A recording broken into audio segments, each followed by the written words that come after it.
welcome to the deep dive. We are closing out 2025 with an absolutely critical look at these final weeks of the trading year. Yeah, it's a very strange time. We've gone through a market outlook report that lays out a really clear, actionable plan for navigating what institutions call slumber mode. So today we're going to break down three big things for you. First, understanding the mechanical side of the so-called Santa rally. Then spotting a major sector rotation it's already happening. And finally, identifying what the report calls the ultimate crypto buy zone for Q1 2026. Okay, so let's set the scene. It's December 17th, 2025. What's the core conflict we're seeing right now? Well, the market's giving us this fascinating contradiction. On the one hand, you've got the U.S. indices, the S&P, the Dow, and they look great. They're hovering right near all-time highs. Looks fantastic on the surface. Exactly. But here's the rub. When you actually look under the hood at the stocks that make up these indices, a huge number of them, especially the big tech darlings, are actually deep in correction territory. So there's this massive disconnect. A huge disconnect. A real market dichotomy. And that's our starting point. And that disconnect tells you that these next 2 weeks, they aren't about chasing the last bit of this year's moves. No, not at all. Our whole goal here is preservation and, preparation. We're breaking down the roadmap for this final stretch to get you ready for the real kickstart on Monday, January 5th, 2026. And if you take one thing away right now, it's this. This is a time for patience, for rigorous prep, not impulsive action. Okay, let's unpack that year-end philosophy. The source material points to a hard stop date, December 19th. What happens then? Why is that date so important? December 19th is the traditional cutoff for institutions. They're closing their books for the year. And once that date passes, all the liquidity just drains out of the market. And when you say liquidity, you mean the number of buyers and sellers just vanishes. It vanishes. The market goes into what the report calls slumber mode. The volume evaporates. You might see an asset that usually moves hundreds of dollars a day, barely budget. Or worse, it gets super erratic. That low volume is the real danger, isn't it? It's not just that it's boring. If you try to place a big trade when nobody's home, you get these crazy price swings. Precisely. It creates a vacuum. Yeah. And that vacuum is exactly what feeds into the most dangerous psychological trap for traders this time of year. Which is? Revenge trading. Revenge trading. It sounds exactly like what it is. It is. It's pure frustration. A lot of traders get to the end of the year. Maybe they didn't hit their targets. Maybe they took a bad loss in the fall. And they see this last week and think, this is my last chance to get it back. Because they rush in. They rush in, they over-leverage, and they trade in a market that is just designed to punish that kind of recklessness. It almost always ends with them giving back profits or, even worse, turning a good year into a bad one. You just have to avoid it. So, if we're not forcing trades, where do we put our focus? This downtime has to be used for something productive. It shifts completely. It shifts to personal and strategic development. The downtime is for a really rigorous journal review of your past year's trades. And I don't just mean counting wins and losses. Yo. You need to perform a deep psychological audit. A psychological audit. What does that actually look like? It's about asking why. The report says you have to look at every single loss and ask, did I lose because the market technically invalidated my setup, meaning it hit my stop loss? Or did I mentally stop myself out? That's a huge distinction, mentally stopping out. So that's bailing on a trade out of fear, even though your actual technical stop was never hit. Exactly. And if you find a pattern of that, well, that's not a market problem. That's a discipline problem. And that review process is the most valuable work you can possibly do before January 5th. It's the only way to really solidify your strategy for next year. Okay, let's talk about the elephant in the room. The Santa rally. Oh. Everybody treats this thing like it's some kind of market magic that just happens every year. Right. But it's not magic. The source material is really clear on this. It's purely mechanical. So what's the mechanism? It's a function of institutional necessity, what we call portfolio rebalancing. Think about 2025. A lot of big money managers were underweight equities, they were cautious, maybe because of political fears, and they sat on cash, while the Mag 7 and the rest of the market just ripped higher. And now it's time to report to their clients. Precisely. And they cannot show a report where they dramatically underperformed the S&P 500. So they are forced, financially and professionally forced, to chase performance. By buying the winners. They have to buy the winners, the AI stocks, the big tech names, the strong banks in these last few days to get their portfolios back in line with the index. That forced institutional buying is the Santa rally. It's just window dressing. It's not organic confidence. But wait, if they're forced to buy aggressively now, just for a report, doesn't that just set up January for a big sell-off? That's a really important question. And yeah, you're right, it can inflate prices, but the report suggests that because it's required rebalancing, the selling in January is usually more of a, let's say, a gradual profit taking, not a crash. The December buying is mandated, but the Q1 buying is organic. That's the key. Got it.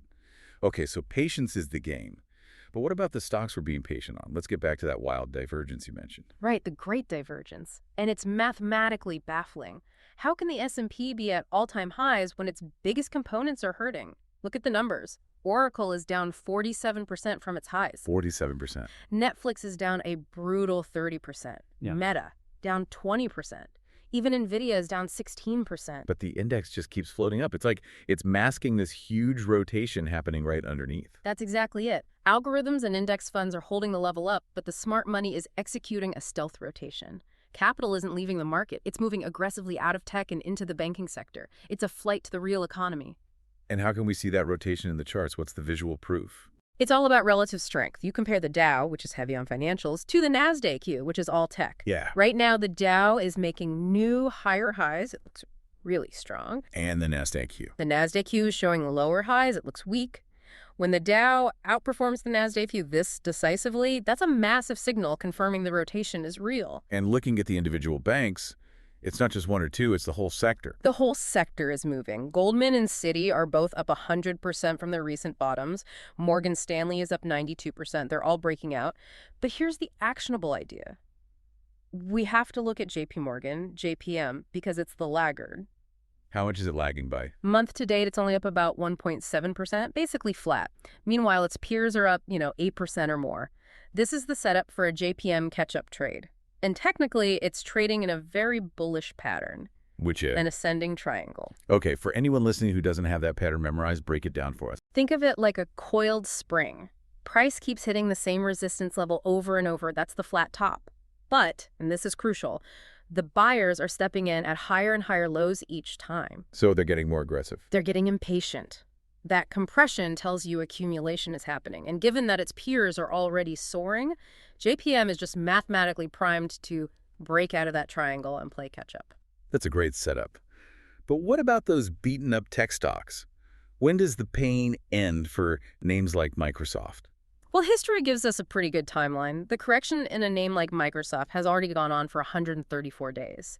And historically, corrections that go beyond, say, 120 to 150 days, that often means the institutional accumulation is done. The weak hands are shaken out. Exactly. So we are nearing the end of this grind for tech. The expectation is that these corrections resolve and the new upcycle begins right in that first week of January. Perfect timing. Okay, let's switch over to crypto. Just like with stocks, it's about patience now, but we're positioning for a big Q1 swing trade. Patience is absolutely everything with Bitcoin right now. It's confirming a short-term bearish structure. We're not looking for scalps here. We are focused on one specific target zone for a cyclical bottom. And there, the ultimate buy zone, between $69,000 and $74,500. Why is that specific range so critical? A couple of reasons. First, $69,000 was the previous cycle high from back in 2021. The market blew past it this year, but never came back to properly retest it as support. So it has unfinished business there. Unfinished business. And second, that range around $73,000 to $74,000 is what we call thin space. It was untested resistance, so now it should act as rock-solid support. We're basically waiting for the market to come back and prove the breakout was real. That's it. A flush down into this area is the gift correction. Bitcoin rarely gives you a 30% or 40% drop in a bull market. If we get it, that is the high conviction signal to deploy spot capital. And we even saw an institutional warning sign on the BlackRock ETF, IBIT. Yeah, that was a huge red flag. It printed what's called an inside monthly candle failure right at the highs. That was a confirmed topping signal. So now we have to watch out for the bearish trap. You do. The low of that inside monthly candle, if it breaks, that's where all the recent buyers have their stop losses. That's massive downside liquidity. So the market is designed to go hunt those stops. It hunts those stops to find the fuel it needs to go higher. That liquidation event, that aggressive wick down, is the signal to get long. That is the bearish trap. You do not short that breakdown in a bull market. You use that liquidity sweep to buy. Man, that takes some serious nerve to buy when everyone else is getting liquidated. What does this mean for Ethereum? Well, Ethereum is going to follow Bitcoin down. If BTC hits that 74K target, ETH will likely sweep its quarterly lows. So the absolute best buy zone for Ethereum is the cluster between $2,374 and $2,500. We are just waiting patiently for that panic wick to hit that zone. Let's shift gears and talk about a tactical setup, the S&P 500 futures ES. There's a high probability trade setting up based on a gap. Yeah, this one is exceptionally clear. The S&P left a price void, an inefficiency gap, right around the 6,775 level, and that zone also happens to be a key former support area. So the plan is to long the market as it drops down to fill that void. Yes, but the context is what matters. A little while ago, we had bearish market structure, lower lows, lower highs. The recent rally broke that structure. Now we are expecting this pullback to establish a higher low, which is what you need for a healthy uptrend. And what's the risk reward on a trade like that? It's massive. The principle is you buy that 6,781 area, which is the institutional zone for that higher low. You put a tight stop just below, and you target the open gap way up at 6,900 plus. Because the entry is so precise and the target is so far, the RR is huge. We're talking over 8 to 1. Let's broaden out again and look globally. The correlation between Japan's Nikkei 225 and the U.S. Nasdaq has been, well, historically, it's been nearly perfect. Yeah. What was the glue holding that together? The glue was SoftBank's absolutely massive stake in Nvidia. It was a cycle, you know? An Nvidia rally would boost SoftBank's stock, which would lift the tech-heavy Nikkei, which then gave a tailwind to the Nasdaq. So the Nikkei's chart right now is telling us what to expect from U.S. tech. Absolutely. The Nikkei is printing a very powerful consolidation pattern, a double inside monthly candle. This pattern strongly suggests the Japanese index is just going to trade sideways for the rest of December. And the implication is? The implication is that if the Nikkei is stuck in a range, the Nasdaq will also struggle to make decisive new all-time highs this month. But once that pattern resolves in January, that breakout, which we expect in January, should spark the next major leg up for both U.S. and Japanese stocks, probably fueled by more currency devaluation from the Bank of Japan. Let's do some quick hits on other assets to watch. Gold. Gold is tracking perfectly. The long setup is validated. Don't get out early. Just trail your stop loss below the previous week's low and target new all-time highs. Broadcom. AVGO. That one needs a correction. It's healthy. We are patiently waiting for it to fill the inefficiency gap down between $324 and $311 before we look at long options. And finally, currencies. USD-JPY and the bigger picture for the dollar index, the DXY. USD-JPY is coiling up in a double inside 2-week candle. It's setting up for a massive breakout in January. The target there is still 161, but the big story, the long-term one, is the dollar index. But the forecast there is down, pretty much regardless of politics. Why is that? It all comes down to the Fed. The leading candidates for the next Fed chair, names like Kevin Warsh or Kevin Hassett, they're both known for being aggressively dovish. Dovish meaning they favor lower rates, easier money. Which means currency devaluation. So the market is already pricing in a shift towards rate cuts and structural dollar weakness. And that provides a really clear long-term bullish tailwind for pairs like GBP-USD and Euro-USD all through 2026. So let's summarize the year-end roadmap for everyone listening. Okay. Stop trading active positions by December 19th. Avoid that liquidity trap. Shift your focus to the strength in the banking sector, especially that JPM catch-up trade. Be patient. Wait for the Bitcoin flush into that prime 74K to 69K zone. And finally, use this downtime. Do your psychological audit and get your strategy ready because the real moves start on Monday, January 5th. What we've learned today is that the most profitable strategy when liquidity disappears isn't trying to squeeze out one last trade. It's about preserving your capital and practicing disciplined patience. That is the ultimate prep for the next cycle. So as you head into this final week, let this macro forecast sit with you. If the long-term forecast for the dollar is right and the next Fed chair starts aggressively weakening it, how does that fundamentally shift the value of hard assets like gold and Bitcoin versus cash in your long-term planning? What happens when the money you hold loses value, while the assets you own become structurally more valuable? That's something to mull over as the market takes its holiday nap.